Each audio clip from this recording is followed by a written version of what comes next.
त्योहार मनाए जा रहे हैं और उधर मथुरा में वसुदेव जी एक एक दिन गिन रहे हैं कि आज हमारा लाला पूरे 1 साल को है गयो।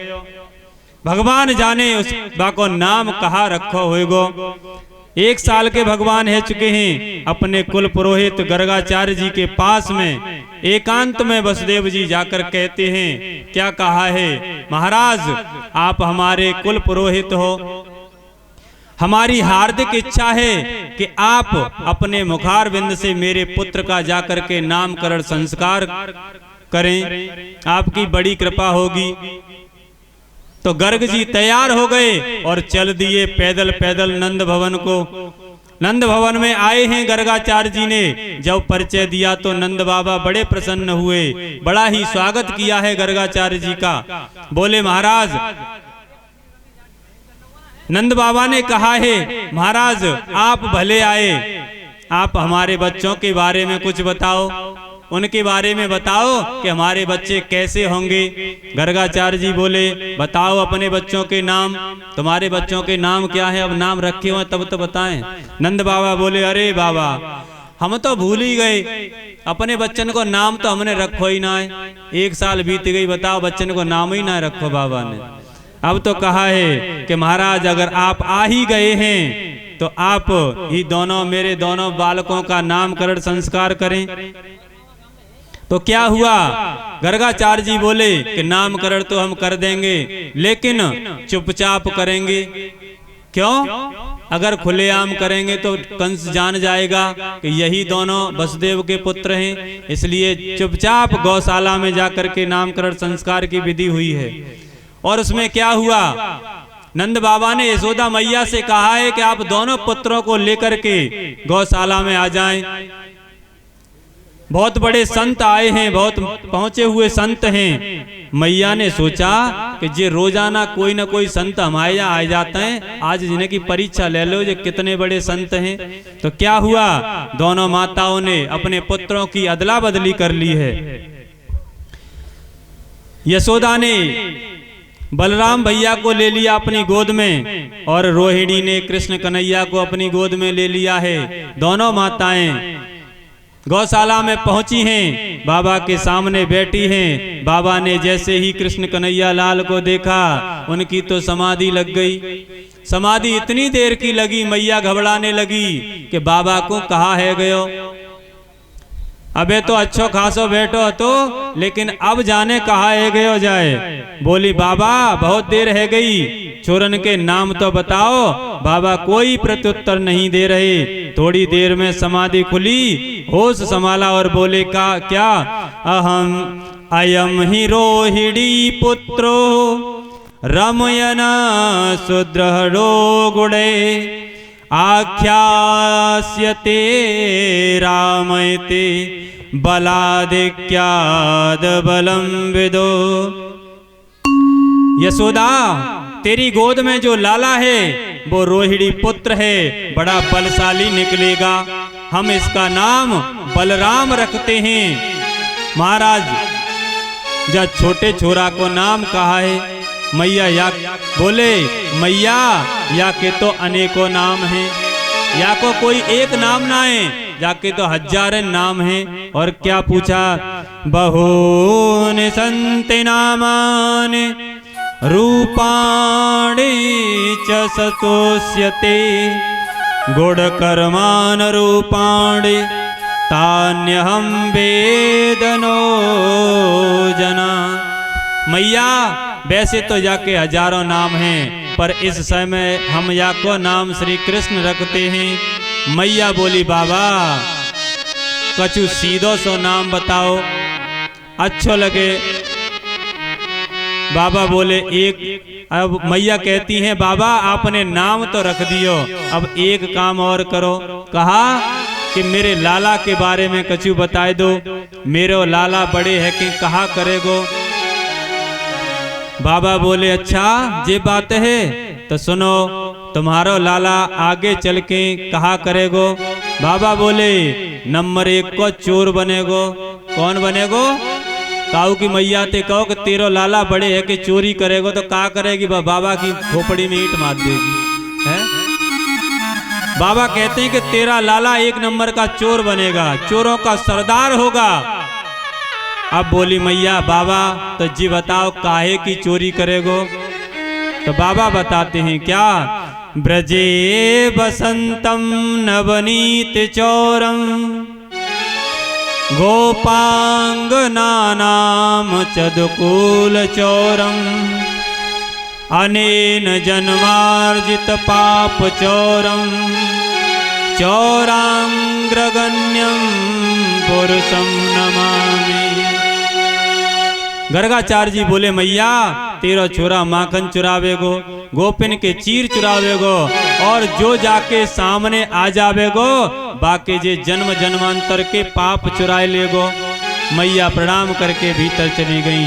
रोहिणी से बोली मोकू जा बाबा के नाम जो बाबा ने रखे मोकू समझ में ना आए रहे, मैंने तो अपने लालन के नाम सोच रखे हैं। कहा एक को नाम बलुआ और एक को नाम कलुआ।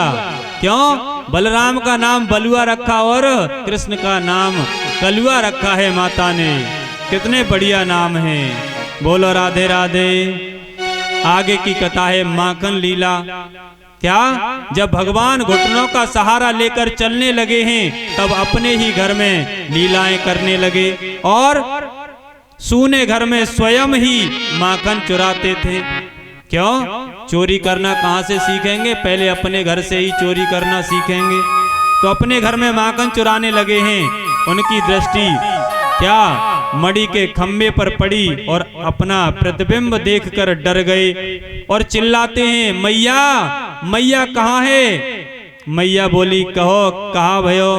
मैया से कहते हैं मैया तू देख जा छोरा को सामने जो बैठो है, लेकिन कौन था? एक खंबा जो मड़ी का था उसमें अपना ही प्रतिबिंब दिखाई दे रहा था। कन्हैया माखन खा रहे थे अपने मुख से लगा था तो उसमें भी प्रतिबिंब में भी वही दिखाई दे रहा है। और मैया से कहते हैं मैया देख याने अभी माखन चुरा लियो है। मैया भीतर से आई, माखन चुरा लियो? किसने चुरा लियो? घर में तो कोई ना है। लाला कहते मैया या है आकर के देख। मालम क्वेसे नवनीतमिदं त्वदीयं लोभेन चोरयितुमद्य गृहं प्रविष्ट मद्वारनं नमते मयि शेषवाजिरोषं तनोति नहि मे नवनीत लोभम। मैया से कहते हैं मैया इसने माखन चुराया है, लेकिन क्या हुआ? लोभ तो माखन का कौन कन्हैया उसे दे रहे हैं। देख तू भी माखन खा ले। मैया से मत कहिए, मैया लोभ बस तुम्हारा माखन चुराने के लिए घर में घुसाया है। इसलिए क्या एक दिन क्या हुआ? मैया यशोदा ने कृष्ण बलराम दोनों को बहुत सुंदर श्रृंगार किया और बाहर चली गईं। दोनों भाई गौशाला में घुस गए। लाला बोले दाऊ भैया जब कबहू संकट आवे तो मैया कहा करे कि जा गोबर को टीका लगा देते हमारे माथे पे। अब क्या हुआ? आज अपनी मर्जी से नहाए लो जामे। अब तो उठा उठा कर गोबर पूरे शरीर पर दोनों भाई लगाने लगे। 1 मिनट में दोनों भाई गोबर गणेश हो गए। मैया ने पकड़ लिया तो बोली का पिछले जन्म को सुअर है रखो है।